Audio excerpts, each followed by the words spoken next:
Bismillahirrahmanirrahim. Assalamualaikum warahmatullahi wabarakatuh. Jumpa lagi dengan saya, Amsal Junid, dalam seri kuliah Auditing. Kali ini kita akan membahas pemilihan prosedur analitis yang paling sesuai.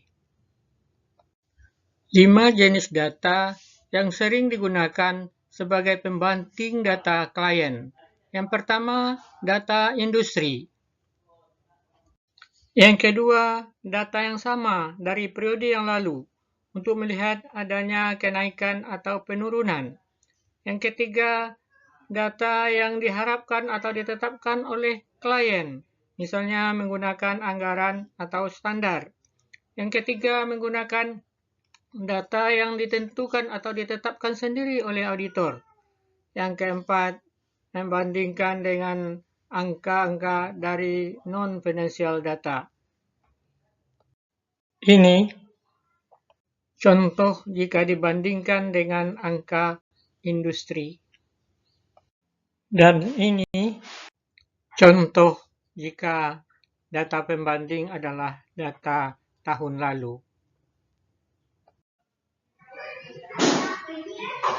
Internal comparison atau membandingkan angka-angka yang berasal dari laporan yang sama. Yang pertama, membandingkan atau menghitung raw material turnover untuk perusahaan manufacturing atau pabrik. Ini dapat melihat adanya indikasi kesalahan dalam inventory atau harga pokok barang jadi atau harga pokok barang yang terjual, atau adanya persediaan bahan yang sudah kedaluarsa. Kedua, komisi penjualan dibagi dengan penjualan bersih dapat mengungkap adanya kesalahan dalam pembayaran komisi.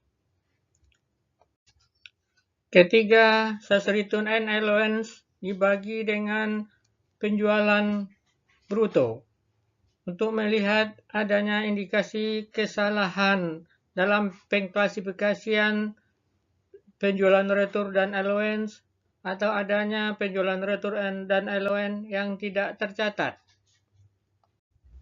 Keempat, beban piutang tak tertagih dibagi dengan penjualan neto dapat mengungkap kesalahan pada beban piutang tak tertagih atau penyisihan piutang tak tertagih. Menghitung persentase masing-masing biaya manufaktur terhadap total biaya manufaktur dapat mengungkap adanya kesalahan pada masing-masing biaya. Rasio keuangan yang lazim dapat dikelompokkan menjadi 4. Yang pertama, rasio keuangan untuk mengukur kemampuan membayar kewajiban jangka pendek. Yang kedua, untuk mengukur aktivitas likuiditas. Yang ketiga, untuk mengukur kemampuan untuk membayar kewajiban jangka panjang. Dan yang keempat, rasio profitabilitas. Rasio kemampuan membayar utang jangka pendek. Ada 3 rasio.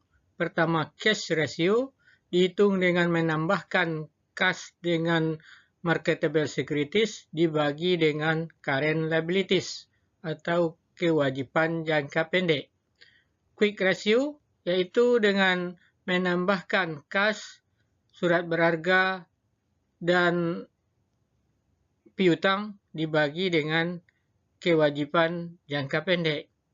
Current ratio dihitung dengan membagi current asset dan current liabilities. Rasio aktivitas.